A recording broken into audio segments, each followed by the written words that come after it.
Judicial Execution Victim Families Association Manipur IFAM की तरातरुक सुबा फाउंडेशन दे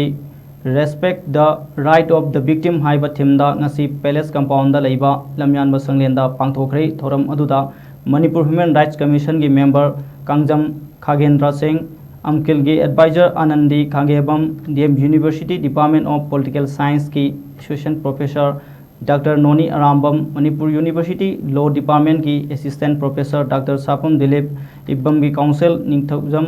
निंगथौकोंगजम सुभाष चंद्र यूथ कलेक्टिव मणिपुर की कोऑर्डिनेटर अहिबम सांथोइचनु प्रोग्रेसिव अलायंस मणिपुर की एग्जीक्यूटिव मेंबर एमडी इसाउलुद्दीन अमदी इब्बम की प्रेसिडेंट रेणु तखेलंबम न मथंगसिना अथोइबा मिथुंगलेन ओइना सरुक याखिबगा लोइना फेक एनकाउंटर दा लेखिद्रबा इमुंग मनुंगी मियोइसिंग अमदी हौजिक रिलीफ कैम्प सिंग दा लेरिबा आईडीपी सिंगसु थरुम सिंग असिदा सरुक याखी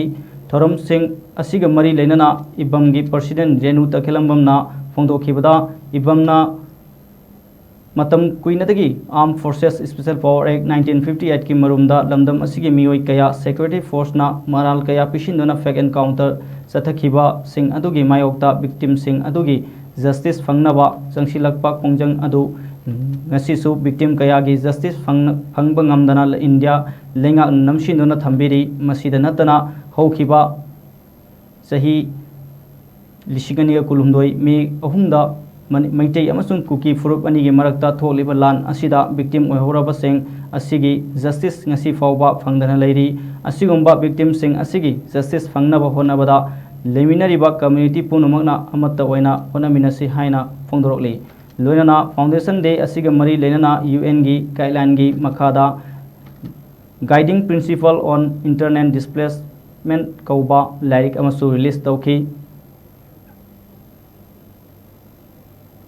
मणिपुर लेबा अखोगी एवरी कम्युनिटी यावेबा अखोगी पाइटी वगैरह कुकी वगैरह मेतई मुस्लिम पांगन सिंजु यावी अदुगा नागा सु यावी सुमाइना अस्पागी चैथिंग ददी होल मणिपुर जे खुदिमक थेंगनखिबनिना हदकी लांसदसु अखोगी इफम हाइब ऑर्गेनाइजेशन असिगिसु इमुंगदा डबल विक्टिमाइजेशन हाइतारे हानजु अस्फागी चैथिंग जो अमुक नंगलबा हदकसु अमुक लांसगी चैथिंग मयुम मकै थादोक्तुना चाखबा अखोगी बोर्ड कम्युनिटी अनी दनिको मैते खक्ता नते सुमाइना यावबसना हेन हेन अखोइदा अवाब मायोगनबा कया अमा लई अदुना असिगी जिदा अखोगी इफम मेंबर खक्तगी जुनतना ngasi इंटरनेट डिस्प्लेसमेंट ओइरबसिंग असिगिसु जस्टिस पुरकनबा अमदि अखोगी विक्टिम राइट्स अमा ओइना फंगनबा होनामिनबदा अखोइ पुन्ना संसनमिनसी अमदि अखोगी अवाट अपा लैरबसु विक्टिम जस्टिस फंगनबगी अखोगी थोंजिन सिददी अखोइ पुन्ना लेमिनबगी अपुनबगी खोलाव अमा लाउमिनसी हाबसे ngasi इफम फाउंडेशन दे ग मरै लेनना मियामदा अखोइना सि अमतंगदि पाउजनजरी ना